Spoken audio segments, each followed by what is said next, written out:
నేటి ధ్యానము కొరకు ఏర్పాటు చేయబడిన లేఖన భాగాన్ని చదువుతున్నాను. Hebrews chapter 9 verse 27.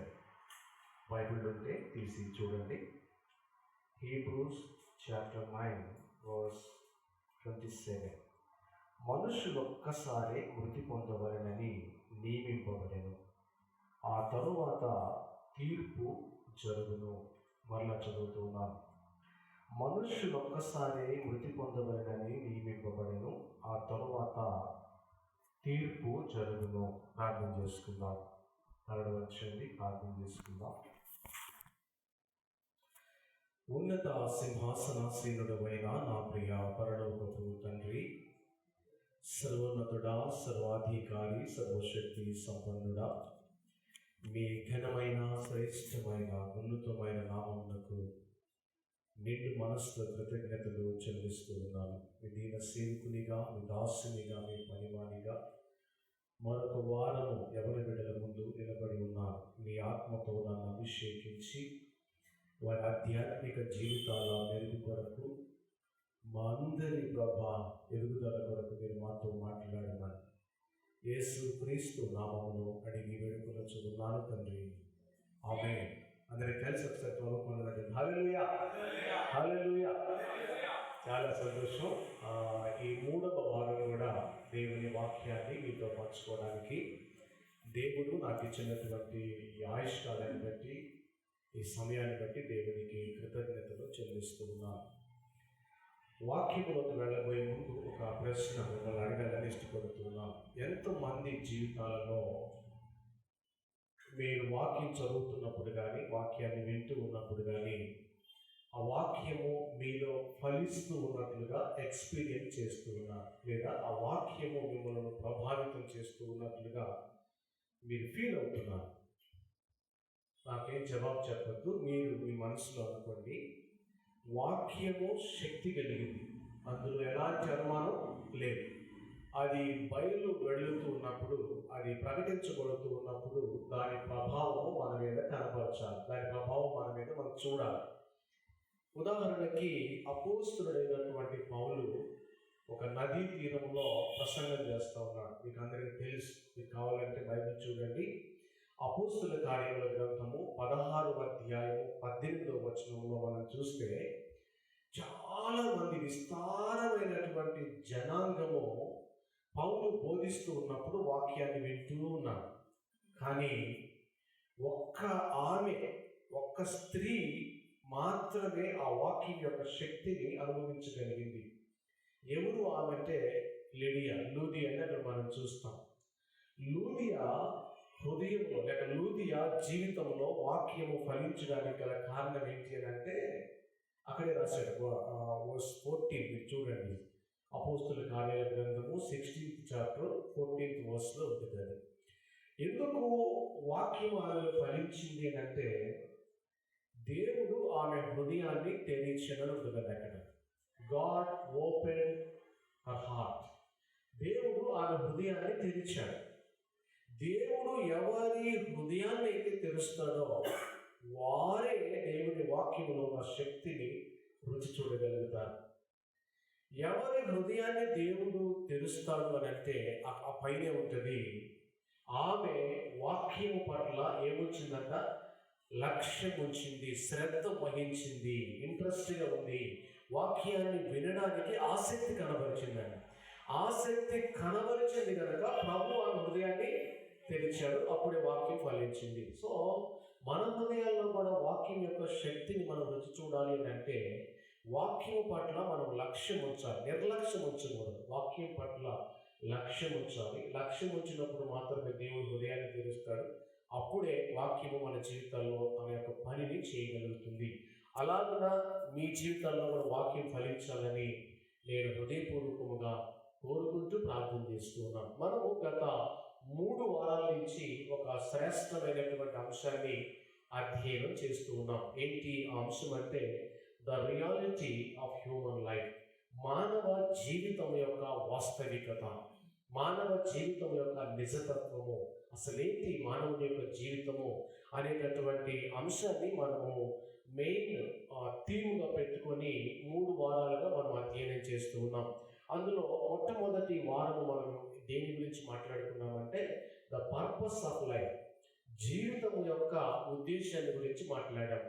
ఆ అంశాన్ని గురించి మొదటి వారం మనం మాట్లాడుతూ మనము ఒక ప్రశ్నకు జవాబును చూసాం. ఆ ప్రశ్న ఏంటంటే వై డిడ్ వి బర్న్, మనం ఎందుకు పుట్టాము అనేటటువంటి ఆ ప్రశ్నకు జవాబును మనం చూసాం. రెండవ వారము మనం అధ్యయనం చేసినటువంటి అంశం ఏంటంటే రీజన్స్ ఆఫ్ లివింగ్, బ్రతకడం కొరకు, బ్రతకడంలో దాని కారణాలు ఏంటి, ఎందుకు బ్రతుకుతున్నాం, ఎవరి కోసం బ్రతుకుతున్నాం, ఎలా బ్రతుకుతున్నాం, రీజన్స్ ఆఫ్ లివింగ్, బ్రతకడానికి గల కారణాల గురించి మనం అధ్యయనం చేసాం. దాన్ని అధ్యయనం చేస్తూ ఏమేమి ప్రశ్నలు మనం చూసాము, మనము ఎందుకు జీవిస్తున్నాం, ఎవరి కోసం జీవిస్తున్నాం, ఎలా జీవిస్తున్నాం, ఈ విషయాలన్నీ మనం తెలుసుకున్నాం. సో ఈరోజు థర్డ్ వీక్, మూడవ వారము మనం అధ్యయనం చేయబడేటువంటి అంశం ఏంటంటే ది ఎండ్ ఆఫ్ లైఫ్, జీవితం యొక్క ముగింపు. పర్పస్ చూసాం, కారణం చూపించాం, ఇప్పుడు ముగింపు చూస్తున్నాం, ద ఎండ్ ఆఫ్ లైఫ్. లేదా ఇంకొక టైటిల్ కూడా పెట్టుకోవచ్చు ఈ వారానికి. ఆ టైటిల్ ఏంటి అంటే ద ఫ్యూచర్ ఆఫ్ డెత్, మరణించిన వారి యొక్క భవిష్యత్తు ఎలా ఉండబోతుంది, ఈ లోకాన్ని విడిచిపెట్టిన వారి యొక్క భవిష్యత్తు ఫ్యూచర్ ఎలా ఉండబోతుంది, లేదా ది ఎండ్ ఆఫ్ లైఫ్, జీవితం యొక్క ముగింపు, అంతం ఏంటి అనే అంశము ఈ వారం మనం పెట్టుకొని దీనికి 3 విషయాలు స్టడీ చేయబోతున్నాం ఈ వారం. అందులో మొట్టమొదటి విషయం ఏంటంటే ద మీనింగ్ ఆఫ్ డెత్, మరణం యొక్క అర్థం ఏంటి, అసలు సావు యొక్క అర్థం ఏంటి బిబ్లికల్గా, అది క్లుప్తంగా తెలుసుకోబోతున్నాం, మీనింగ్ తెలుసుకోబోతున్నాం. రెండవది టైప్స్ ఆఫ్ డెత్స్, ఎన్ని రకాలైనటువంటి మరణాలు ఉన్నాయి, ఆ విషయాన్ని కూడా మనం తెలుసుకోబోతున్నాం. మూడవది మనం ఈరోజు తెలుసుకోబోయే విషయం ఏంటంటే what will happen after death, మరణించిన తర్వాత ఏం జరగబోతుంది, మరణించిన తర్వాత ఏమి సంభవించబోతుంది అనేటటువంటి ఈ 3 విషయాలు కూడా ఈ వారం మనం అధ్యయనం చేయబోతున్నాం. అందులో మొట్టమొదటి విషయాన్ని చూద్దాం, ద మీనింగ్ ఆఫ్ డెత్, మరణం యొక్క అర్థం ఏంటి, అసలు మీనింగ్ ఏంటి మరణానికి అన్న విషయాన్ని ఆలోచిస్తే తెలుగులో మరణము లేదా చావు అంటాము, ఇంగ్లీష్లో డెత్ అంటాం, గ్రీకులో థానాటోస్ అంటారు. దాని వర్డ్ దాని ఆ పదం థానాటోస్ అంటే ఇంగ్లీష్లో సపరేట్. దానికి మనం తెలుగులో పర్యాయ పదాలు చూస్తే వేరైపోవడం, అంటే కలిసి ఉంది, వేరైపోవడం. రెండవది విభజన, అంటే విడిపోవడం. మూడవది ఎడబాటు, దూరమైపోవడం. నాలుగవది వియోగం.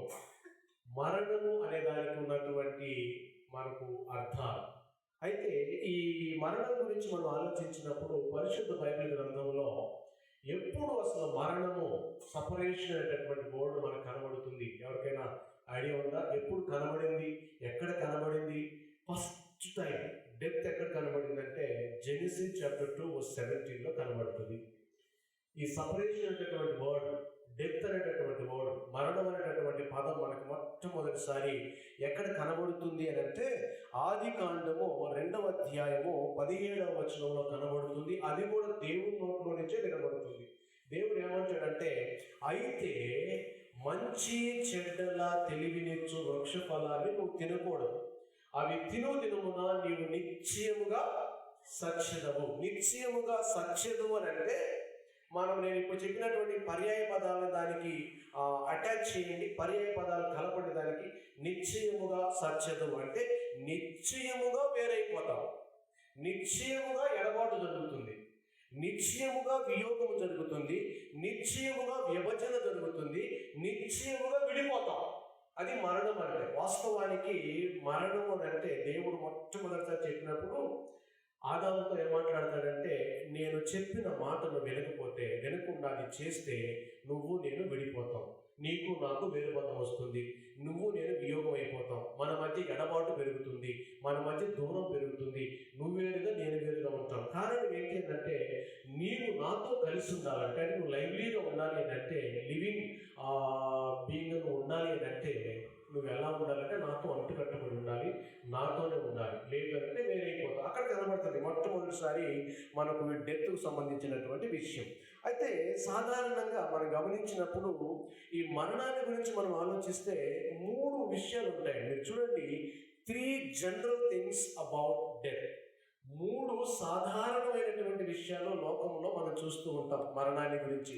ఏం చూస్తాము అంటే మొట్టమొదటిగా ఇట్స్ అన్ అగ్లీ ఈవెంట్ లాగా చూస్తామండి. దాన్ని అగ్లీ ఈవెంట్.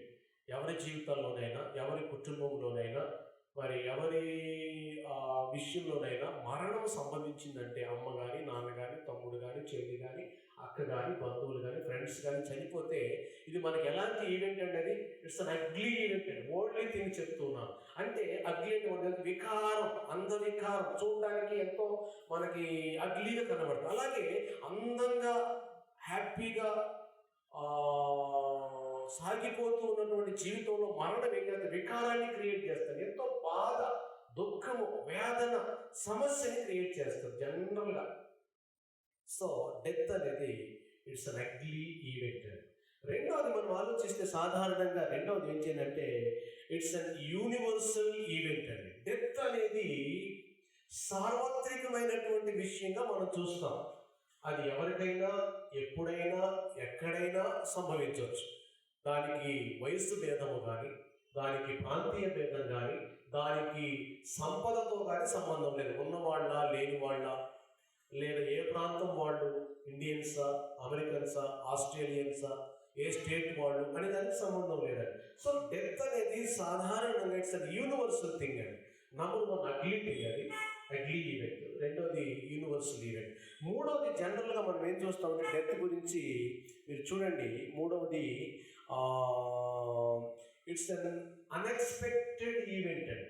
ఊహించలేము మనం. డెత్ అనేది ఒక మనిషి జీవితంలో ఎప్పుడు సంభవిస్తుందో, ఎక్కడ సంభవిస్తుందో, ఎలా సంభవిస్తుందో వీ కెనాట్ ఎక్స్పెక్ట్ అండి. మనం దాన్ని ఊహించలేము, మనం దాన్ని గ్రహించలేము, దాన్ని అర్థం చేసుకోలేము. ఏ రూపంలోనైనా, ఎప్పుడైనా, ఎక్కడైనా, ఏ విధముగానైనా సంభవించవచ్చు. సో ఈ మూడు విషయాలండి: ugly event, universal event, at the same time unexpected event అండి డెత్ అనేది. అర్థం చేసుకోవాల్సిన విషయాలు ఓల్డ్లీగా.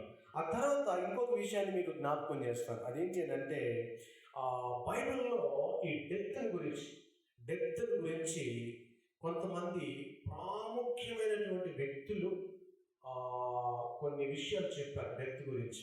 అందుకని మీరు ఏమనుకుంటారంటే దాన్ని 5 important people said about death. 5 సాధారణ ప్రాముఖ్యమైనటువంటి వ్యక్తులు మరణం గురించి ఏం చెప్పారో బైబిల్లో మనం చూస్తే కొంతమందిని మీకు జ్ఞాపకం చేస్తాను. మొట్టమొదటిగా చూడండి, మొట్టమొదటి వ్యక్తిని మనం చూస్తే యోబు.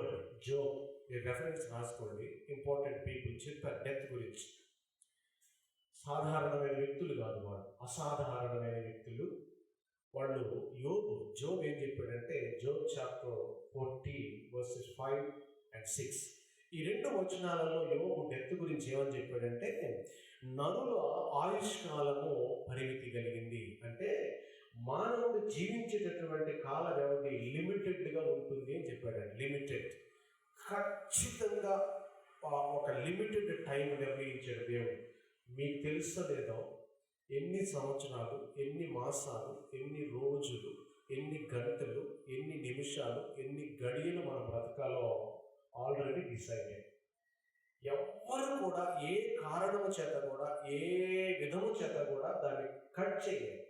దాన్ని పెంచలేదు, తగ్గిలేదు. కొంతమంది అనుకుంటారు డబ్బులు ఉన్నాయండి, మంచి హాస్పిటల్స్లో చూపించుకొని వాళ్ళు ఆ లైఫ్ స్పాన్ని పెంచుకోవచ్చు అని. కుదరదండి. దేవుడు ఏ టైం అయితే నిర్ణయించాడో ఒక వ్యక్తికి, అది లిమిటెడ్ టైం అంటాడు మరణం గురించి.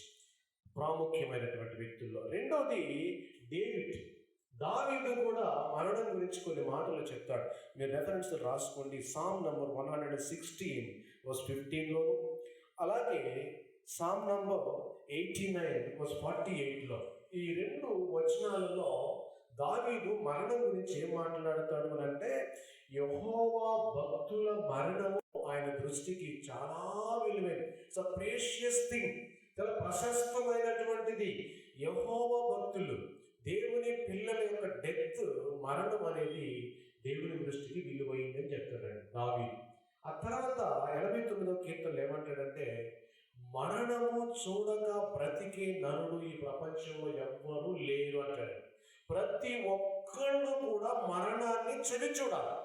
ప్రతి ఒక్కళ్ళు కూడా మరణాన్ని కుమారుడైన సొలొమోనుతో, నా కుమారుడైన సొలొమోన, లోకులందరూ పోవాల్సిన దారిలోనే నేను కూడా పోతూ ఉన్నాను. మనిషిగా ఈ లోకంలో పుట్టిన ప్రతి వ్యక్తి ఇదే దారి గుండా వెళ్ళాలి, అదే డెత్. అదే దారి గుండా నేను కూడా వెళ్ళిపోతూ ఉన్నాను.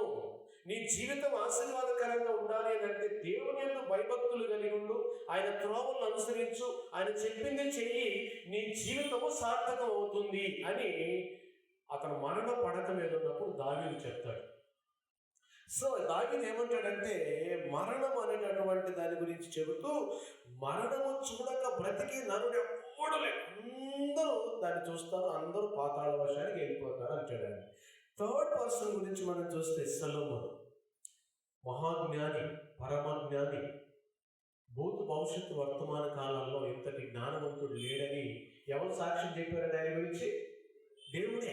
దేవుడే సాక్ష్యము చెప్పినటువంటి అంత జ్ఞానవంతుడైనటువంటి సొలొమోను మరణం గురించి ఏమంటాడంటే, ఎక్లీసియాస్టిక్స్ చాప్టర్ 8:8లో, ప్రసంగి 8:8లోను, 7:1, ప్రసంగి 7వ అధ్యాయం 1వ వచనం, ఈ 2 వచనాలలో పరమ జ్ఞాని అయినటువంటి సొలొమోను మహారాజు డెత్ గురించి ఏం చెప్తాడంటే, మొట్టమొదటి విషయం చూస్తే, గాలి విసరకుండా ఆపడం ఎవరి తరమో కాదు, అలాగే ఒకరి మరణ దినం కూడా వాడి చేతుల్లో లేదు అంటాడండి. గాలి ఎటు వస్తుందో ఎటు పోతుందో ఎవరికి తెలియదు, దానిని ఆపడం కూడా ఎవరి తరం కాదు. ఒకవేళ మనం ఇటు వెళ్ళే గాలిని ఆపడానికి ఏదైనా అడ్డం పెట్టినా ఇంకొక సైడ్కి వెళ్ళిపోతుంది.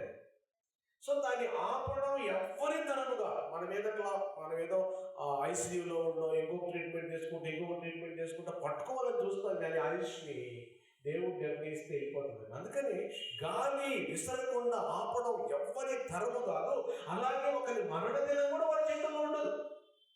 మహాజ్ఞాని.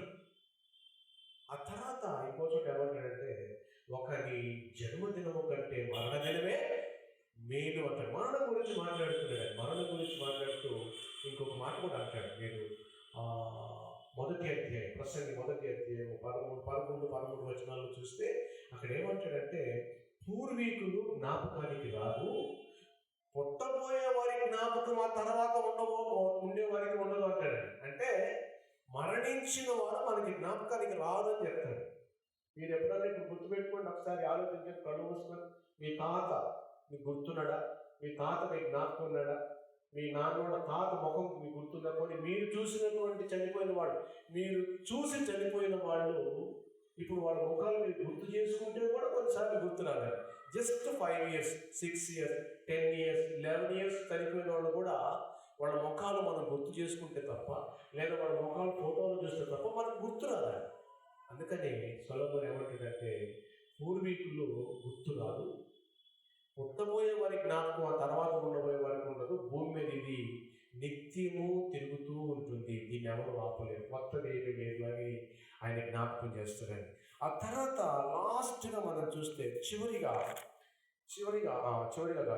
4వది అపోస్తలుడైనటువంటి యోహాన్ డెత్ గురించి ఏమంటాడంటే, మరణం గురించి మీరు రెవల్యూషన్ చాప్టర్ 14:13లో, రెవల్యూషన్ చాప్టర్ 14:13లో మీరు చూస్తే ఆయన ఏమంటాడంటే, మరణము ప్రభువునందు మృతులు ఏమంటే బ్లెస్డ్ అంటే వాళ్ళు ఆశీర్వదించబడిన వాళ్ళు, లేదా ప్రభువునందు నిద్రించిన వారు ధన్యులు అంటాడండి ఆయన మరణం గురించి.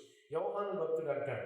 ఆ తర్వాత అపోస్తుడైన పౌలు ఏమంటాడు తెలుసా? ఇంతకుముందు నేను చెప్పాను, ఎవరైనా గుర్తుంటే చెప్పగలరు. అపోస్తుడైన పౌలు డెత్ గురించి ఏమంటాడంటే, నా మట్టుకైతే బ్రతుకోవడం క్రీస్తే, చావైతే మేము, it's the good thing for me. Death అనేది నాకు మంచి విషయం, మీకు ఎలా ఉంటుందో నాకు తెలియదు అంటాడు. సో ఈ 5 కూడా డెత్ల గురించి చాలా క్లారిటీగా చెప్పారు. వీళ్ళ గురించి ఎందుకు చెప్పారంటే, వీళ్ళ 5 దేవునితో చాలా అవినాభావ సంబంధాన్ని కలిగిన వాళ్ళు. ప్రతి ఒక్కళ్ళు కూడా డెత్ని అవాయిడ్ చేసిన వాళ్ళు, అంటే డెత్ని పట్టించుకోకుండా, డెత్ని గురించి భయపడకుండా డెత్ని ఫేస్ చేసిన వాళ్ళు అండి వీళ్ళందరూ కూడా. అంటే డెత్కి ఎదురెళ్ళిన వాళ్ళు, మరణమైన జీవమైన అని మరణము కంటే జీవము ఉత్తమమైంది, మరణించిన తర్వాత నిత్య జీవం ఉందనేటటువంటి నిశ్చయత కలిగినటువంటి వ్యక్తులు వీళ్ళందరూ కూడా. ఆ తర్వాత ఇందులోనే మూడో విషయం మీకు జ్ఞాపకం చేస్తున్నాను చూడండి. మొట్టమొదటిగా మీనింగ్ గురించి మనం చూసేటప్పుడు ఏమేమి చూసామని అంటే 3 జనరల్ థింగ్స్ చూసాము. రెండవదిగా 5 ఇంపార్టెంట్ పీపుల్ గురించి చూసాము.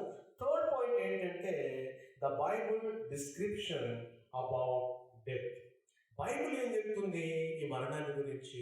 బైబిల్ ఎలా వివరిస్తుంది ఈ డెత్ను? అంటే డెత్ అన్నది మీరు గుర్తుపెట్టుకోవాల్సింది ఎడబాటు గురించి, లేదా విడిపోవడం గురించి, లేదా ఇంకొక దాని గురించి ఏం చెప్తుంది బైబిల్ అని అంటే కొన్ని విషయాలు చెప్తుందని మీరు జ్ఞాపకం చేస్తాను.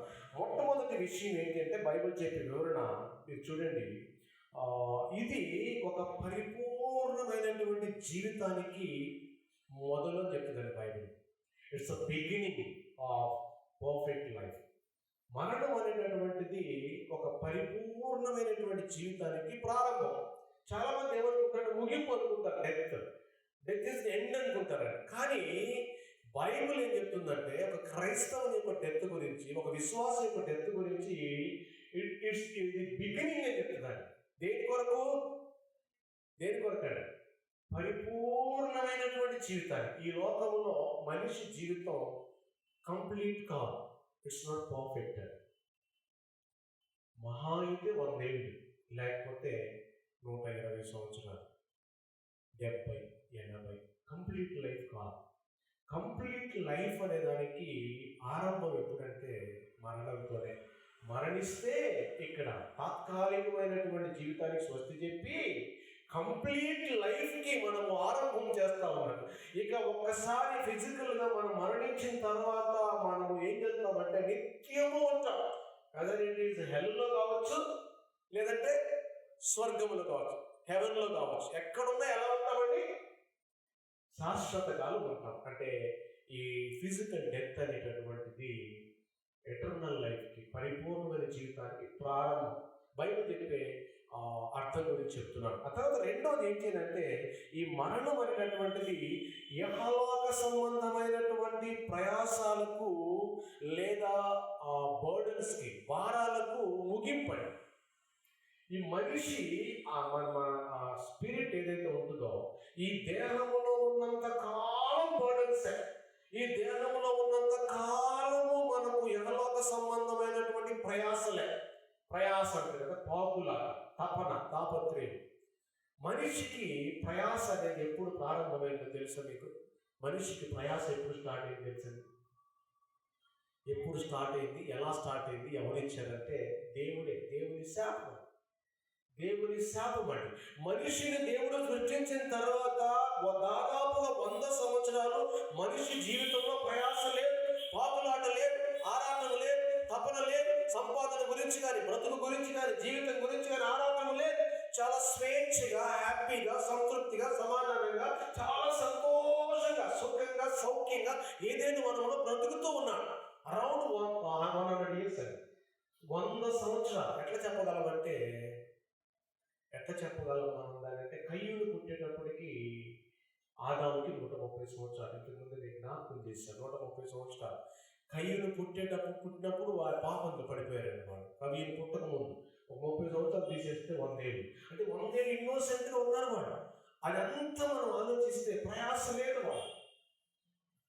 అందుకనే ఈ లోకంలో ఉన్నటువంటి బర్డన్, పిల్లల భారాలు, ఒక పెళ్ళి అయితే పిల్లల భారాలు, ఫ్యామిలీ ప్రయాస, కష్టాలు, బాధలు. చిన్న పిల్లడు పుట్టింది మొదలుకొని సమాధిలోకి వెళ్ళిపోయేంత వరకు ప్రయాసే. ఆకలి అయితే పాలు ప్రయాస, అక్కడి నుంచి మొదలుపెట్టి స్కూల్ ప్రయాస, స్కూల్ అంతా అయిపోయి స్కూలింగ్ అయిపోయింది, కాలేజీ ప్రయాస, కాలేజీ అయిపోయిన తర్వాత ఉద్యోగ ప్రయాస, ఉద్యోగం అయిపోయిన తర్వాత పని చేయాల ప్రయాస, పని చేసిన తర్వాత రకరకాల జీవితం అంతా ప్రయాస, సుఖం లేదు జీవితంలో. అందుకనే ఇక్కడ ఏమంటాడంటే ఈ ప్రయాసం అంతటికి ఎండ్ అండి డెత్ అని. ఇక స్వేచ్ఛ, ఇక హ్యాపీ లైఫ్ ఆఫ్టర్ డెత్ అంటే బైబిల్లో. ఆ తర్వాత మూడోది ఏంటంటే ఏం చెప్తుందంటే పరలోకం చేరుకోవడానికి మరణం ఒక్కటే మార్గం అని చెప్తుందండి బైబిల్. అంటే దయచేసి మీరు చూడండి, it is the only way to go to heaven.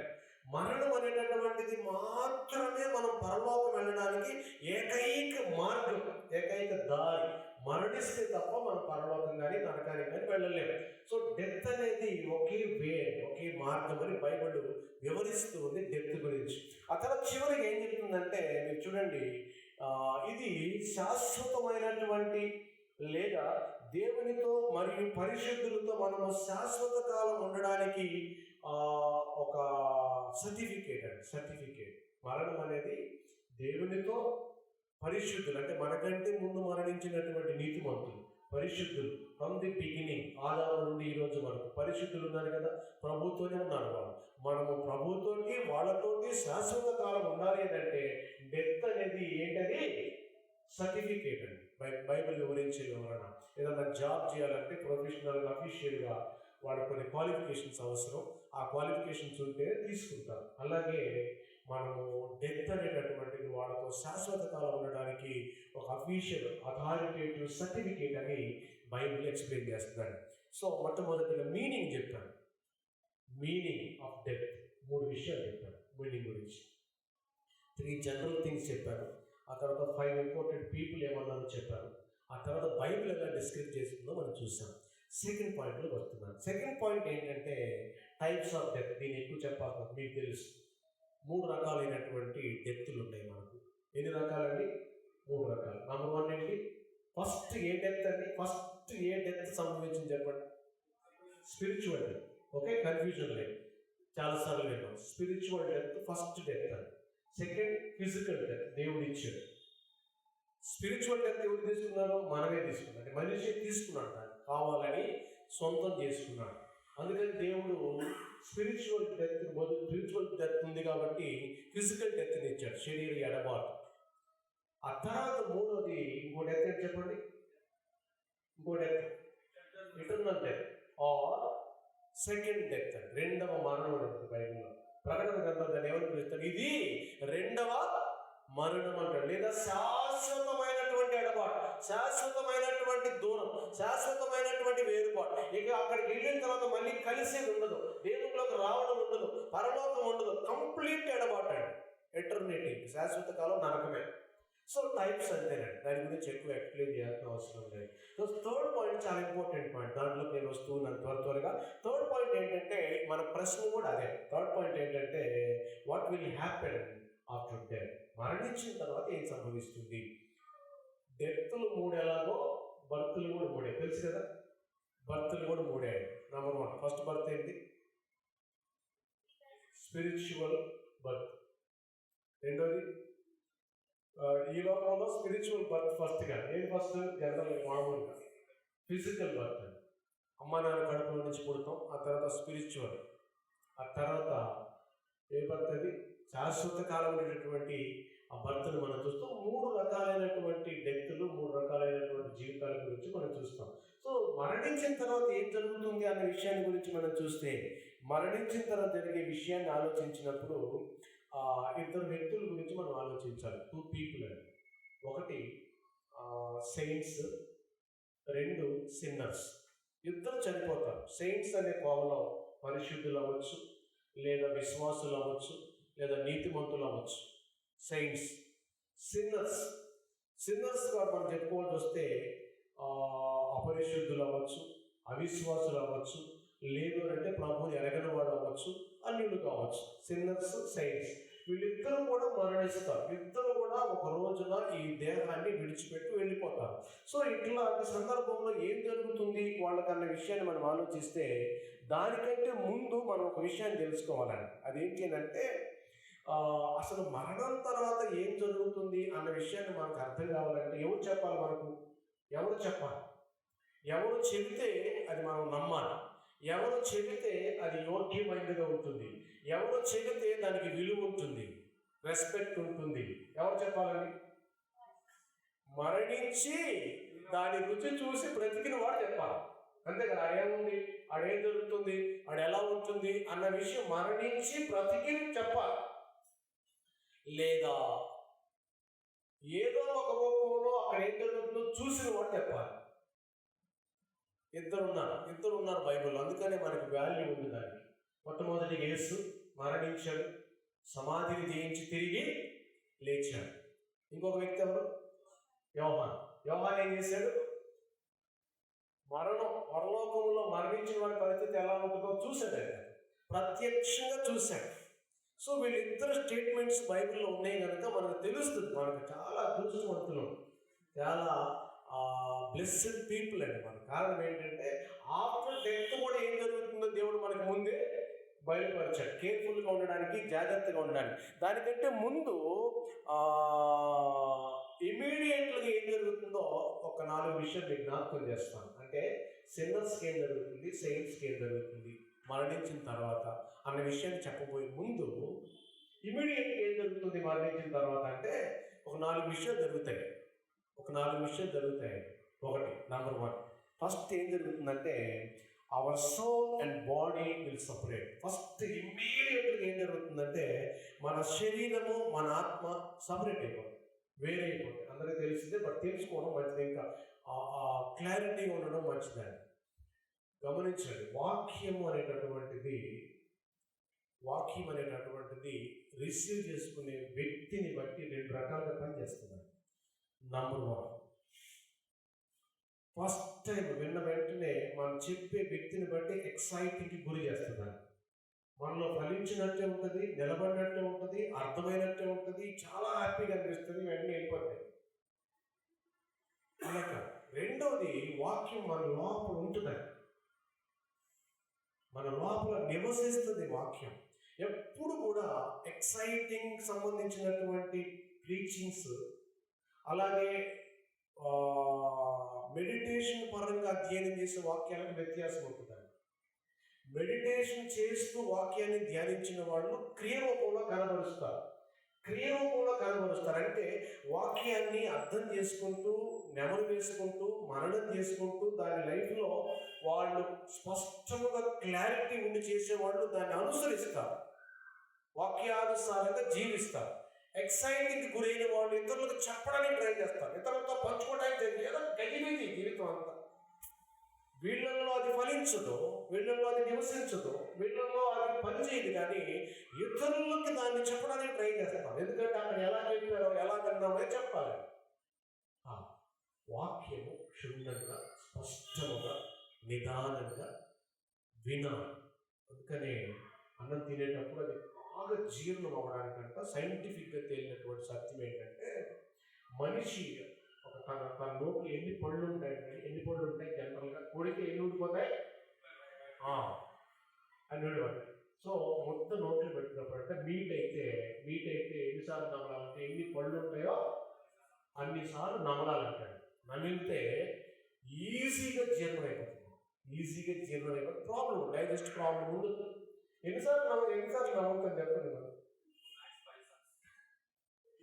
ఎన్నిసార్లు జనరల్గా కొంతమంది గుట్టకేసి ఇస్తారంటే ఒకేసారి లోపల పెట్టుకుని ఒక్కసారి కూడా నవ్వకుండా అన్నం తినేవాళ్ళు ఎంతమంది చూశారు? అసలు నమ్మరు వాడు. ఇలా అన్నం తీసుకొని లోపల పెట్టుకుని 4 మీద పెట్టుకుని గుట్టక్కుని మింగేస్తారు. అసలు కొంతమంది ఉన్నారు అలా మింగేవారు, కొంతమంది నిదానంగా, స్మూత్గా, లాలాజలంతో కలిపి స్పష్టంగా దాన్ని మింగుతారు. అలాగే వాక్యము కూడా మన జీవితాల్లో నెమరు వేసుకునేట్టుగా తినాలి, భుజించాలి. ఆహారం, ఆత్మీయమైనటువంటి ఆహారం పరుగులు తీస్తే కాదు, ప్రయాసపడి దాన్ని జీర్ణించుకోవాలి. ఆహారాన్ని మనం జీర్ణించుకుంటే పనిచేస్తాడు. సో మొట్టమొదటిగా ఏం జరుగుతుంది అంటే, మన యొక్క శరీరంలో నుండి ఆత్మ ఏమైపోతే రెండు వేరైపోతాయి ఇమ్మీడియట్గా. డెత్ ఆఫ్టర్ జరిగే ఫస్ట్ థింగ్ ఏంటంటే మన యొక్క స్పిరిట్ వెళ్ళిపోతాయి. అందుకని మీరు అబ్జర్వ్ చేస్తే చనిపోయిన వాళ్ళని సమాధి చేసేటప్పుడు వాళ్ళు చనిపోయారు, నేను చనిపోయిన తర్వాత పాస్టర్ గారిని పడేసారా అన్నారు, సమాధి చేశారా అన్నారు. ఎవరు సమాధి చేశారంటారు? బాడీని సమాధి చేశారంటారు, శవాన్ని పూర్తి చేశారంటారు. సో పేరు ఎవరికంటే బాడీ కాదు, పేరు లోపల ఉండే వ్యక్తికి, వ్యక్తిత్వానికి, స్పిరిట్కి పేరు. ఎవరినైనా అలాగే పిలుస్తారు. బాడీని తీసేసారా, బాడీని తీసుకొచ్చారా, బాడీని తీసుకెళ్ళారా, బరియల్ గ్రౌండ్లో ఉందా బాడీ, శరీరం. అంతేగాని ఆ వ్యక్తిని తీసుకెళ్ళారా, ఈ వ్యక్తిని తీసుకెళ్ళారా. సో ఇమీడియట్గా రైట్ ఆఫ్టర్ డెత్ ఏం జరుగుతుందంటే సోల్ బాడీలో, స్పిరిట్స్ బాడీలో నుంచి సపరేట్ అయిపోతుంది. మీరు రెఫరెన్స్ రాసుకొని కావాలంటే ప్రసంగి 12:7, ప్రసంగి 12:7, ఆదికాండం 3:19, ఆదికాండం 3, జెనసిస్ 3:19లో ప్రభు ఏమని చెప్తాడంటే, నువ్వు మన్నే కనుక తిరిగి మన్నైపోతావు, నీ శరీరము మన్నులో నుంచి తీసాను కనుక మళ్ళీ మన్నైపోతావు, నేను ఇచ్చిన ఆత్మ నా దగ్గరికి మరలా వస్తుంది అంటాడు. సో రెండవది ఏం జరుగుతుందంటే రైట్ ఆఫ్టర్ డెత్ ఇమ్మీడియట్లీ ఏం జరుగుతుందంటే చూడండి, all our earthly relations will end. మన భూలోక సంబంధమైనటువంటి అనుబంధాలన్నీ కూడా ఇమ్మీడియట్గా అయిపోతాయి. ఒక్క క్షణం కూడా గ్యాప్ ఉంటుందండి. మన యొక్క స్పిరిట్ ఎప్పుడైతే మన శరీరాన్ని వదిలి వెళ్ళిపోతుందో దేవుని టైం ప్రకారము, ఆ రోజు భార్య భర్తకి మధ్య ఉన్న సంబంధం ఆగిపోతుంది, పిల్లలకి తండ్రికి మధ్య ఉన్న సంబంధం ఆగిపోతుంది, అన్నదమ్ములకి అతనికి మధ్య ఉన్న సంబంధం ఆగిపోతుంది, అక్క చెల్లెళ్లకు వారికి మధ్య ఉన్న సంబంధం ఆగిపోతుంది, ఫ్రెండ్స్కి అతనికి మధ్య ఉన్న సంబంధం ఆగిపోతుంది, సంఘానికి అతనికి మధ్య ఉన్న సంబంధం ఆగిపోతుంది, సొసైటీకి అతనికి మధ్య ఉన్న సంబంధం కంప్లీట్గా కట్ అయిపోతుంది. అందుకనే కదా మీరు ఒకరు ఎంతసేపు నడుస్తారు, జనరల్ భార్య ఎంతసేపు నడుస్తుంది, పిల్లలు ఎంతసేపు నడుస్తారు, గంట 2 గంటలు, ఒక రోజు, రెండో రోజు సింపుల్గా చెప్పేస్తారు తీసేయమని. అంటే పిల్లలు చెప్తారు, భార్య కూడా చెప్తారు తీసేసేయండి బాడీని, ఎందుకంటే స్మెల్ వస్తుంది, ఉంచుకోలేరు. సో వాళ్ళకి దేవుడు ఇంటర్నల్గా ఏం పెట్టాడంటే, ఈ బాడీ అనేది మా హస్బెండ్ కాదు, ఈ బాడీ అనేది మా ఫాదర్ కాదు, ఈ బాడీ అనేది భూమి నుంచి తీయబడింది, ఇది భూమిలోకి వెళ్ళిపోతుందని ఇంటర్నల్ ఆటోమేటిక్గా ఉంటుందట. పాపం చేయమని చిన్నపిల్లడికి ఎవరు చెప్పలేదు, అది న్యాచురల్గా ఉంటుంది, న్యాచురల్గా లోపల ఉంటుందండి సిన్. సో అలాగే ఈ ఆల్ ఓవర్ ఎర్త్లీ రిలేషన్స్ అన్నీ కూడా స్టాప్ అయిపోతాయి ఆ రోజుతో, ఉండవు. మూడోది రైట్ ఆఫ్టర్ డెత్ ఏం జరుగుతుంది, అక్కడ రెఫరెన్స్ రాసుకోండి. లూకాసు వార్త 16:27-28 వచ్చిన, లూకాసు వార్త 16:27-28, 16th చాప్టర్ లూక్ 27-28. అక్కడ ఏ స్టోరీ ఉందో తెలుసండి అక్కడ మీకు? అక్కడ స్టోరీ ఏంటో తెలుసా? అయ్యా నాకు కింద ఎంతమంది ఉన్నారు సహోదరులు? 5 సహోదరులు ఉన్నారయ్యా, ఇక్కడ నరకం ఉందని, ఇక్కడ అగ్నిగుండం ఉందని నేను వెళ్ళి చెప్పొస్తాను, సెలవు ఇయ్య అంటాడు. ప్రభు ఏమంటాడంటే, నీకు వారికి సంబంధం లేదు, కుదరదు, నువ్వు అన్న తమ్ముడు అంటే కుదరదు, రిలేషన్ ఏమైపోయింది, అస్కట్ తెగిపోయింది, సంబంధాలు ఉండవు. ఏడ్చిన వాళ్ళు కూడా ఒక 6 రోజులు 10 రోజులు, ఒక నెల, ఆ తర్వాత మర్చిపోతారు. సో మూడవది అది జరుగుతుంది మరణించిన తర్వాత. ఆ తర్వాత మూడవది ఏం జరుగుతుందంటే, సామెతల గ్రంథం 11:4 ప్రకారం, Proverbs chapter 11:4 ప్రకారం, all our positions will stripped away. మనం ఈ లోకంలో కలిగి ఉన్నటువంటి ఐశ్వర్యాలు కానీ, ఆస్తులు కానీ, మనం ఏదైతే కలిగి ఉన్నామో గౌరవం కానీ, మర్యాద కానీ, పవర్స్ కానీ, ప్రతి ఒక్కటి కూడా మనం వాటిని వదిలేసి వెళ్ళిపోతాం, అవి మనకు దూరం అయిపోతాం, ప్రతి ఒక్కటి దూరం అయిపోతాం. ఇప్పుడు ఒకవేళ ప్రైమ్ మినిస్టర్ ఆఫ్ ఇండియా చనిపోయాడు అనుకోండి, ఆ తర్వాత ఆయనకు ఆ పవర్ ఉండదు, ఆ అధికారం ఉండదు, ఆ పోస్ట్ ఉండదు, డివైడ్ అయిపోతుంది. ఎంత పెద్ద గొప్పవాడైనా, ఎంత పెద్ద డబ్బులుడైనా ఖచ్చితంగా ఎడబాటు సంభవిస్తుంది రైట్ ఆఫ్టర్ డెత్.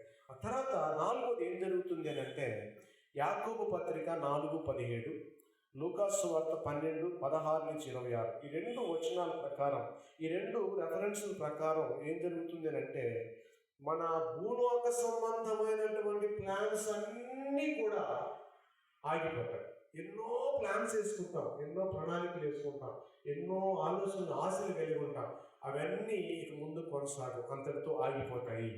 ఆ తర్వాత ఇప్పుడు లాస్ట్గా ద ఫ్యూచర్ ఆఫ్ డెత్, మరణించిన వాళ్ళ భవిష్యత్తు రైట్ ఆఫ్టర్ డెత్ వెంటనే కాకుండా మరణించి వెళ్ళిపోయిన తర్వాత, ఆత్మ పైకి వెళ్ళిపోయిన తర్వాత ఏం జరుగుతుంది అని అంటే, కొన్ని విషయాలు జరుగుతాయి. సిన్నర్స్ కొన్ని, తర్వాత వచ్చేసి ఆ సైన్స్ కొన్ని జరుగుతాయి. ఎవరు రాశారు ఈ విషయాన్ని, మనం ఎవరు చెప్తే నమ్మాలని చెప్పాను కదండి ఇందాక. యోహాను భక్తుడు చూశారు, మీరు ఇంటికి వెళ్ళిన చదవండి, అంత టైం ఉండదు మనకు. Revelation chapter 14 verses 8-13, 8-13. ఈ రెఫరెన్స్ మీరు కామెంటరీస్ ఉంటే కామెంటరీస్ దగ్గర పెట్టుకొని మెడిటేట్ చేయండి. డౌట్స్ వస్తే నన్ను అడగండి. ఈ 8-13 వచనాలు 8, 9, 10, 11, 12, 13 ఈ 6 వచనాల్లో కూడా చాలా క్లియర్గా ఎంతో గొప్ప విలువైనటువంటి మర్మాన్ని దేవుడు యోహాను భక్తుడి ద్వారా రాయించాడు. మరణించిన తర్వాత ఏం జరుగుతున్నారు దాన్ని ఏమి రాయించాడు అని అంటే 2 things అని. నెంబర్ 1 చూడండి, మొట్టమొదటిగా 6-11 వచనాల్లో మీరు చూస్తే 6-11 కానీ మీరు చూస్తే ద ఫ్యూచర్ ఆఫ్ సిన్నర్స్ గురించి మనం చూస్తామండి. పాపులకి ఏం జరుగుతుందో ఈ వచనాల్లో ఉందండి. 6, 7, 8, 9, 10, 11 ఈ వచనాలలో పాపులకి ఏం జరుగుతుందో క్లియర్గా రాశాడండి. ఏం జరుగుతుంది పాపులకంటే 6-7 వచనాల ప్రకారం దేర్ రిజెక్షన్ ఏమవుతుందంటే కన్ఫర్మ్ అవుతుందండి. దేవుడు వారిని రిజెక్ట్ చేశాడు కదా. ఎప్పుడు రిజెక్ట్ చేశాడంటే వారిని దేవుడు, ఇది చాలా పెద్ద టాపిక్, ఇంతకు ముందు కూడా మనకు జరిగిందండి. దేవుడు వారిని రిజెక్ట్ చేశాడు అంటే తిరస్కరించాడు వారిని. ఎప్పుడు తిరస్కరించాడు చెప్పండి? ఎప్పుడు తిరస్కరించాడు వారిని? దేవుడు వారిని తిరస్కరించాడు. వారి రిజెక్షన్ కన్ఫర్మ్ అయిపోతుందండి. ఇప్పుడు వరకు అలా అలా అలా టైం ఉంది, చూద్దాం మనకు తెలియదు ఇప్పుడు వాళ్ళు రిజెక్ట్ చేసాడు లేదు, కానీ దేవుడు తెలిసాడు. ఇంకా వస్తారేమో దేవుళ్ళకి, ఇంకా వస్తారేమో అనుకుంటాం. ఈ లోపల ఏమైపోతారు? వాళ్ళు చనిపోతారా? కొన్నిసార్లు మీకు కూడా అనిపిస్తుంది కదా, అయ్యో నా పక్కనే ఉండాడే, నా పక్కనే చదువుకున్నాడే, వాడి సువార్త చెప్పలేకపోయాడు, యాక్సిడెంట్ చనిపోయాడు, ఇంకొక రకంగా చనిపోయాడని మనం అనుకుంటుంటాం. సో వాళ్ళ రిజెక్ట్ ఎప్పుడు జరిగింది అని అంటే బైబిల్ చెప్తుంది before foundation of the world. ఆ తర్వాత భూమికి పునాది వేసినప్పుడే దేవుడు వాడు ఏం చేశాడంట? డిసైడ్ చేసేసాడు. అందుకే బైబిల్ అంటాం కదా, యేసుక్రీస్తు చెప్పిన ఆ సత్యం ఏముందంటే కుడివైపు ఉన్న వారిని చూసి ఒక మాట అన్నాడు, ఎడమవైపు ఉన్న వారిని చూసి ఒక మాట అన్నాడు. కుడివైపు ఉన్న వారిని చూసి ఏమన్నాడంటే భూమి పుట్టక ముందే మీ కోసం ఏముంది? నిత్యరాజ్యం ఉందని తెలవన్నాడు. ఎడమవైపు ఉన్న వారిని చూసి ఏమన్నాడు? భూమి పుట్టక ముందే మీ కొరకు ఏం నిర్ణయించబడింది? నరకం. అప్పుడే నిర్ణయించబడింది. వాళ్ళ రిజెక్షన్ ఏమవుతుందంటే కన్ఫర్మ్ అవుతుంది. మీరు చదవండి 6-11 వచనాలు, 6-11 వచనాలలో అది కన్ఫర్మ్ చేయబడుతుంది. రెండోది 8-9 వచనాలు మీరు చూస్తే 8-9 ఈ 2 వచనాలలో వాళ్ళకి ఏమి సంభవిస్తుంది అని అంటే దే ఫోర్నికేషన్ ఈజ్ కన్క్లూడెడ్ అంటారు. అంటే ఫోర్నికేషన్ అనే దానికి జనరల్గా మనకు తెలుసు ఇమీడియట్ మీనింగ్ ఏమంటాం అంటే వ్యభిచారం అంటాం. కానీ బిబ్లికల్గా మనం చూస్తే దేవుడిని కాకుండా ఇంకేది మనము చేసినా దాన్ని విగ్రహారాధనతో విచారంతో పోలుస్తారండి. వాళ్ళ అక్రమం కూడా వాడతారు బైబిల్ ప్రకారం. వారి అక్రమము ముగించబడతారు. ఈ లోకంలో వాళ్ళు జీవించినటువంటి జీవితం ఏదైతే ఉందో అక్రమంగా, అన్యాయంగా, దుర్మార్గంగా, పాపంగా, వ్యతిరేకంగా, వ్యభిచారము, హత్యలు ఇవన్నీ ఏవైతే చేశారో వాటన్నిటికీ ముగింపు వచ్చేస్తుంది. బైబిల్లో ఆ వచనాలలో మీరు చూస్తే 8-9 వచనాలలో వారి అక్రమము ఇక ముగించబడుతుంది. ఆఫ్టర్ డెత్ సిన్నర్స్ గురించి మాట్లాడుతున్నాం. ఈ లోకంలో ఉన్నప్పుడు వాళ్ళు ఎంత విలాసవంతంగా జీవించినా, ఎంత అక్రమంగా జీవించినా, ఎంత సంతోషంగా జీవించినా, ఎంత బాగా బ్రతికామని అనుకున్నా అది ఎండ్ అయిపోతుంది. వారి జీవితము వాళ్ళు చేసిన పనులన్నీ ఇంకా తర్వాత చేయడానికి ఉండదు. మూడవది ఏం జరుగుతుందంటే థర్డ్ థింగ్ 10-11 వచనాల్లో మీరు చూస్తే దేర్ కండామినేషన్ ఈజ్ కంటిన్యూడ్ అని అంటారు. వారి కండామినేషన్ వారి శిక్ష తీర్పు అనేది కొనసాగుతూనే ఉంటుంది, ఆగదు. నేను గతంలో కూడా మీకు జ్ఞాపకం చేశాను. హెల్ అంటే ఏంది, హెవెన్ అంటే ఏంది మీకు చెప్పానండి. హెవెన్ అంటే ఏంటంటారు చెప్పండి? మామూలుగా ఎక్కడైతే దేవుడు ఉండడో దాన్ని ఏమంటాం? హెల్ అంట. ఎక్కడైతే దేవుడు ఉంటాడో దాన్ని ఏమన్నాం? హెవెన్ అన్న. అంతే కదా. సో మారు మనస్సు పొందినటువంటి వ్యక్తిలో దేవుడు ఉన్నాడు అంటే అతను ఎక్కడ ఉన్నాడని? హెవెన్లో ఉన్నాడు. మారు మనస్సు లేని వ్యక్తిలో దేవుడు లేడు కనుక అతను ఎక్కడ ఉన్నాడని? నరకంలో ఉన్నాడు. అందుకనే ప్రోవర్బ్స్లో మనం చూస్తే నరకానికి పోయేవాడని, నరకంలో ఉన్నవాడిని, కాలుతో ఉన్నవాడిని జుట్టు పట్టుకొని బయటికి తీయవా, వాళ్ళని రక్షించు అని దేవుడు చాలా స్పష్టంగా జ్ఞాపకం చేస్తాడు. సో ఇప్పుడు మూడవది ఏం జరుగుతుంది వాళ్ళకి అంటే థర్డ్ థింగ్ 10-11 మనం చూస్తే వారి కండామినేషన్ అంటే వారి శిక్ష కొనసాగుతుంది. ఇక్కడ వాళ్ళు బ్రతికి ఉండగా ఆల్రెడీ నరకంలో ఉన్నట్టే వాడు ప్రభువుని కలిగి లేదు కనుక రక్షణ వారికి లేదు కనుక, వాళ్ళు మారు మనసు పొందలేదు కనుక, ప్రభు వాళ్ళ హృదయాల్లో లేదు కనుక, వాళ్ళు ఎక్కడున్నట్టు ఇక్కడ ఉన్నప్పుడు నరకంలో ఉందంటే ఆ నరకం ఏమవుతుంది, వాళ్ళకి కంటిన్యూ అవుతుందండి, కొనసాగించబడుతుంది అంటాడు.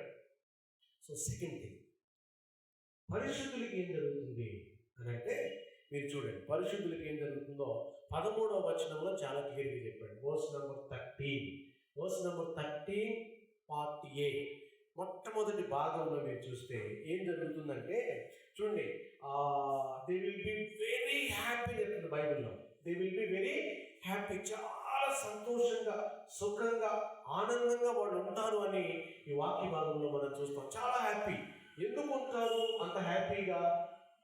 సెయింట్స్ ఎందుకు అంత హ్యాపీగా హెవెన్లో ఉంటారు అని అంటే ఇక్కడ 3 రీజన్లు చెప్పాడు 13వ వచనం మాత్రమే.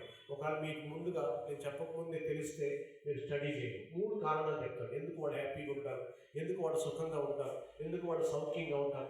ఏదేను వనంలో ఆదాము అవ్వలు పాపానికి ముందు ఎలా ఉన్నారో హెవెన్లో సెయింట్స్ అలాగే ఉంటారు. ఎందుకు అలా ఉంటారు అంటే మొట్టమొదటి రీజన్ ఏంటంటే చూడండి, వాళ్ళు రిలీజ్ ఫ్రమ్ బాడీ అంటారు. ఈ శరీరంలో నుంచి వాళ్ళు ఏం పొందుకున్నారు? Freedom, release, విడుదలైపోయారు. వాళ్ళు ఎక్కడి నుంచి విడుదలైపోయారంటే ఈ శరీరంలో నుండి వాళ్ళు విడుదలైపోయారు, ఈ శరీరం నుండి వేరైపోయారు. ఇప్పుడు మానవ శరీర అమరికని 3 భాగాలు చేస్తారు. ఎంతమందికి తెలుసండి? ఈ శరీరం ఎన్ని భాగాలండి? బిబ్లికల్గా సిద్ధాంతాలు ఉన్నాయి. కొంతమంది 2 అని నమ్ముతారు, కొంతమంది 3 అని నమ్ముతారు. సో 3 అని నమ్మితే 3 పార్ట్స్ అండి మానవుని యొక్క శరీరం. ఒకటేంటి బాడీ, 2 ఏంటి సోల్, 3 ఏంటి స్పిరిట్. ఈ 3 పార్ట్స్ అని మనము బిబ్లికల్గా నమ్ముతాం. 2 నమ్మేవాళ్ళు కూడా ఉన్నారు. అయితే ఈ 3 గురించి మనం ఆలోచిస్తే ఫస్ట్ బ్లెస్సింగ్ ఏంటంటే ఈ శరీరంలో నుండి మన స్పిరిట్ రిలీజ్ అయిపోతుందండి, హ్యాపీగా విడుదల పొంది. ఈ శరీరం ఉందని చెప్పారు, శరీరంలో ఉన్నంత కాలం దానికి ఏముంటుంది? ప్రయాస, బాధలు, కష్టాలు, వేదనలు, శోధనలు, దుర్మార్గం, అక్రమం ఈ భూలోకంలోనే ఉంటుంది కాబట్టి రిలీజ్ అయిపోతుంది, ఫ్రీ. స్పిరిట్కి ఏమొస్తుందంటే మరణించిన తర్వాత సైన్స్కి ఫ్రీడమ్. సో అది మొట్టమొదటి రీజన్. ఆ తర్వాత రెండోది ఏం జరుగుతుందంటే రెస్ట్ ఫ్రమ్ బర్డన్స్, ప్రయాసల నుంచి వాళ్ళకి విశ్రాంతి దొరుకుతుందండి, నెమ్మది దొరుకుతుంది. వాళ్ళు నెమ్మదిగా, అందుకని అక్కడ ఏమని రాశారంటే వారు వారి ప్రయాసలు మాని ఏం తీసుకుంటున్నారు? విశ్రాంతి పొందుతున్నారు అంటాడు. విశ్రాంతిగా, హ్యాపీగా, నెమ్మదిగా వాళ్ళ జీవితాన్ని గడుపుతారని మన 13వ వచనంలో బి పార్ట్లో మనం చూస్తాం. థర్డ్ థింగ్ ఏం జరుగుతుందంటే రివార్డ్స్ ఫ్రమ్ గాడ్, దేవుని దగ్గర నుంచి వాళ్ళు బహుమానాన్ని పొందుకుంటారు. అందుకని వాళ్ళు అక్కడ హ్యాపీగా ఉంటారు. సెయింట్స్ అక్కడ హ్యాపీగా ఉండడానికి కారణం ఏంటంటే వాళ్ళు రిలీజ్ పొందారు, అంటే శరీర సంబంధమైనటువంటి భారాలు వాళ్ళకి లేవు. రెండోది మా సోల్ ఎట్లా పోలుస్తాం అంటే మెంటల్ స్ట్రెస్ అంటారు కదా, మానసిక ఒత్తిడి, మెంటల్ స్ట్రెస్ అంటారు. 3 పార్ట్స్లో మొట్టమొదటి బాడీ, ప్రయాసం నుంచి విడుదల, రిలీజ్ అయ్యారు. రెస్ట్ ఎక్కడి నుంచి అంటే మెంటల్ స్ట్రెస్ నుంచి అండి. ఎంతో మానసికమైనటువంటి ఒత్తిడి ఉంటుంది, ఆందోళన ఉంటుంది, బాధ ఉంటుంది. దాని నుంచి రెస్ట్, దాని నుంచి వాళ్ళకి విశ్రాంతి, దాని నుంచి వాళ్ళకి నెమ్మది దొరుకుతుంది. అందుకని they are happy. Third thing ఏంటంటే స్పిరిట్ కూడా హ్యాపీ. ఎందుకు స్పిరిట్ హ్యాపీ అని అంటే స్పిరిట్కి ఏమి ఇస్తాడండి దేవుడు? అక్కడ ఏమిస్తాడు? Rewards, release, rest, rewards. Rewards ఇస్తుంది మీ బైబిల్లో. కొరింథీ 2వ పత్రిక 5వ అధ్యాయం 10వ వచనంలో చూస్తే 2 Corinthians chapter 5:10లో ఎందుకనగా తాను జరిగించిన క్రియల చొప్పున అవి మంచివైనను సరే చెడ్డవైనను సరే మనుషుడు తన దేహముతో చేసినటువంటి క్రియల ప్రతిఫలాన్ని పొందుకోవడానికి ప్రతి ఒక్కళ్ళు కూడా క్రీస్తు న్యాయపీఠం మీద ఏం కావాలి? ప్రత్యక్షం కావాలి. We will stand there. ఎక్కడంటే యేసు క్రీస్తు న్యాయపీఠం ఉంటుంది, అక్కడ నిలబడాలి. నేను అది చేయలేదు, ఇది చేయలేదు, అటు పోలేదు, ఇటు పోలేదు, అలా అనలేదు, ఇలా అనలేదు అని అనడానికి లేదని అన్నీ చూపిస్తాడు, డిస్ప్లేలో చూపించినట్టు చూపిస్తాడు. సో వాటన్నిటికీ తగినటువంటి ఫలం, వాటన్నిటికీ తగినటువంటి ప్రతిఫలాన్ని దేవుడు మనకిస్తాడు. సో రివార్డ్స్ ఇస్తాడండి. నువ్వు ఇలా చేసావు, నువ్వు ఇలా చేసి మహిమ కిరీటం అని, దయా కిరీటం అని, లేదా నీతి కిరీటం అని, ఇలాంటి జీవ కిరీటం అని, ఇలాంటి రివార్డ్స్ అన్నీ కూడా ఇస్తాడు. వాస్తవానికి ఆఫ్టర్ డెత్ ఏం జరుగుతుంది అన్న దానికి రివైవల్ మీటింగ్స్ అనుకోండి, నరకం గురించి మాట్లాడతాం ఎక్కువగా సువార్త సభ. మీకు నాకు తెలిసి ఎవ్రీ డే సువార్త అవసరం, కానీ మీకు మీకు వాక్యములో ఎదుగుదల అవసరమండి. సువార్త ప్రతిరోజు మనకు అవసరమే, దానితో పాటుగా వాక్యములో ఎదుగుదల అవసరమండి. దేవుడు మనకి ఇచ్చినటువంటి కృప ఏంటంటే ప్రతి విషయాన్ని కూడా క్షుణ్ణంగా మెడిటేట్ చేసే భాగ్యాన్ని ఇచ్చాడు. సో మనము గత 3 వారాల నుంచి the reality of human life, మానవ జీవితం యొక్క వాస్తవికతను అధ్యయనం చేస్తూ పర్పస్ని మెడిటేట్ చేసామండి, ఉద్దేశాన్ని మెడిటేట్ చేసాం, బ్రతకడానికి రీజన్స్ మెడిటేట్ చేసాం, end of the life meditate చేసాం. ఈరోజు మనం ఏం చూసామంటే ద ఫ్యూచర్ ఆఫ్ డెత్, మరణించిన వారి భవిష్యత్తు ఎలా ఉంటుందో 3 విషయాలు చెప్పాను. అందులో మొట్టమొదటి ఏం చెప్పానంటే మీనింగ్ చెప్పాను, మరణం యొక్క అర్థాన్ని చెప్పాను. రెండోది టైప్స్ ఆఫ్ డెత్, మరణంలోని రకాలను జ్ఞాపకం చేశాను. మూడోది ఏం చెప్పానంటే what will happen after death, మరణించిన తర్వాత ఏం జరుగుతుందో చెప్పాను. మరణించిన తర్వాత పరిశుద్ధులకి ఏం జరుగుతుంది, అపరిశుద్ధులకి ఏం జరుగుతుంది, నీతిమంతులకి ఏం జరుగుతుంది, అనీతిమంతులకి ఏం జరుగుతుందో చూసాం. మనము అక్కడ హ్యాపీగా ఉండాలంటే, మనం అక్కడ రిలీజ్ పొందుకొని ఉండాలంటే, మనం అక్కడ రెస్ట్ తీసుకోవాలంటే, లేదా మనం అక్కడ రివార్డ్స్ పొందుకోవాలి అంటే సెయింట్స్గా ఈ లోక జీవితాన్ని ఎండ్ చేయాలి, పరిశుద్ధులుగా ఈ లోక జీవితాన్ని ముగించాలి. దాని కొరకు ప్రతిరోజు ప్రభు సన్నిధిలో ఇతరులను విమర్శించడం, ఇతరులను వెలువెట్టి చూపించడం, ఇతరుల గురించి ఆలోచించడం కాకుండా ప్రతిరోజు చేయాల్సిన పని మనలను మనము చూసుకోవడం. మిర్రర్లో మనల్ని మనం చూసుకొని ఎక్కడైనా డస్ట్ ఉందా, ఎక్కడైనా మురికి ఉందా, ఎక్కడైనా బ్యాడ్ ఉందా, ఎక్కడైనా పనికిరాని ఉందా, ఎక్కడైనా ప్రభువుకి ఇష్టం లేనిది ఉందా అన్న విషయాన్ని ప్రతిరోజు సూక్ష్మంగా మైక్రోస్కోప్లో చూసినట్టుగా మనల్ని మనమే చూసుకుంటూ క్లీన్ చేసుకుంటూ ఉన్నాం అనుకోండి, ఆఫ్టర్ డెత్ హెవెన్లో ఉంటాం, ఆఫ్టర్ డెత్ మనం దేవునితో ఉంటాం, ఆఫ్టర్ డెత్ పరిశుద్ధులతో ఉంటాం, ఆఫ్టర్ డెత్ రెస్ట్ తీసుకుంటాం, ఆఫ్టర్ డెత్ హ్యాపీగా ఉంటామని. అలాంటి హ్యాపీ ఎండింగ్ మనందరికీ ఉండాలని నేను దేవుని సేవకుని కోరుకుంటున్నాను. వాస్తవానికి డెత్ అంటే భయం ఉండదు క్రైస్తవుడికి. డెత్ అనేది ఇట్స్ ద గ్రేటెస్ట్ థింగ్. మనం చెప్పాను, ఇట్స్ ద గ్రేటెస్ట్ థింగ్. మనం అలాంటి శ్రేష్టమైనటువంటి మరణం తర్వాత జీవితం మీరందరూ పొందుకోవాలని దేవుని సేవకునిగా నేను కోరుకుంటూ ముగిస్తూ ఉన్నాను. ఇంకోసారి అవకాశం ఉంటే రివైవల్ టైంలో నరకం గురించి మనం అధ్యయనం చేద్దాం, సరేనా? ప్రార్థన చేసుకుందాం. దయచేసి తల్లి వచ్చి ప్రార్థన చేసుకుందాం. ప్రేమ కలిగిన తండ్రి, పరిశుద్ధుడా మీకు వందనాలు. ఈ సమయంలో కొద్ది నిమిషాలు ప్రభా మీ వాక్యాన్ని ధ్యానించే భాగ్యాన్ని మాకు ఇచ్చినందుకు స్తోత్రాలు. గత కొన్ని వారాల నుంచి ప్రభు మేము జీవితం యొక్క వాస్తవికతల గురించి అధ్యయనం చేస్తూ ఉన్నాం. మా జీవితం యొక్క ఉద్దేశాన్ని నేర్చుకున్నాం. అలాగే మేము బ్రతకడానికి గల కారణాలు ఏంటో నేర్చుకున్నాం.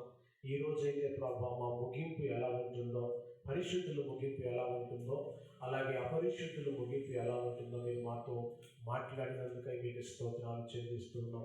ఈ వాక్యము విన్నటువంటి యవన బిడ్డలను దీవించండి.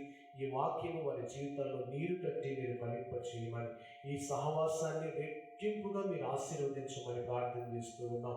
అయా తన 30 దంతులుగా, 60 దంతులుగా, 100 దంతులుగా ప్రభావ ఏఎఫ్సీని మీరు దీవించండి.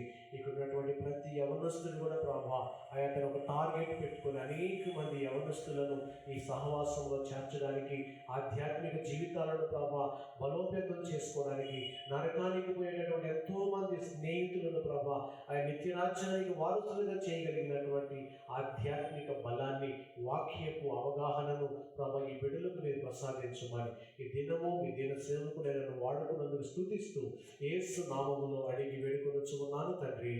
ఆమేన్. ఆమేన్. God bless you.